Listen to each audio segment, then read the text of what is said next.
Hi, I'm Jodie. I'm live on a small family farm here at Warndoo, and we've got a family business that we run from this area, servicing the agricultural industry.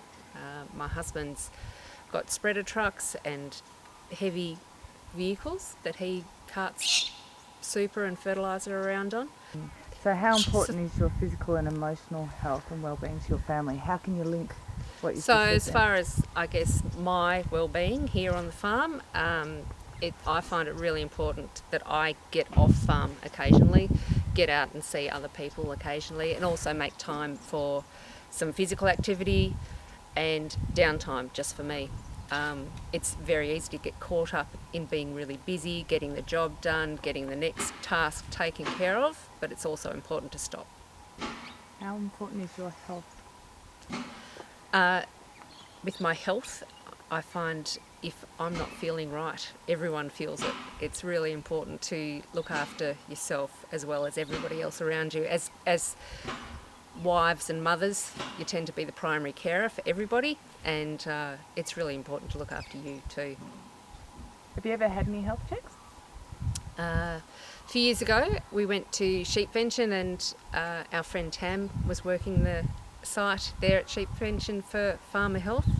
So Rod and I just popped in and had a quick check, and it was really good to do it on a day off. We didn't have to make a special appointment, didn't have to do anything special, just wander in and have a quick check. We were done in about 15 minutes, and it was really good to do it with Rod. We had, therefore a little bit of competition to see who got the best result and who got the worst result in different areas, and yeah, it was a really good fun thing to do.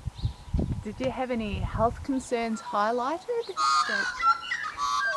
So with the health checks at Sheep Pension, we found a couple of little things that were just starting to show. Like there was no extreme health issues, but blood pressure was up just a little bit, the cholesterol was up just a little bit, and it just showed perhaps a bit of a trend that might have been starting, and a good thing to look at, get checked, and see if we could nip it in the bud and do something with some minor lifestyle changes and take care of ourselves a bit better. So, Jodie, there's so much women's health to look after. How do you go about that? How do you go prioritising the different women's health issues and concerns? As far as women's health, I tend to be a little bit reactive. If something raises itself as an issue, I'll tend to deal with it as it arises. But on a more general front, it tends to be trying to make a bit better choices with food, with alcohol, with lifestyle, and making sure you're looking after just your general well-being. And so some of the changes that we've made haven't been massive changes. They've been small changes that have been easy for us to adopt and keep. So we haven't gone on massive diets. I'm not a dieter, but we've made some changes that have been permanent changes, and that's been really good for both of us.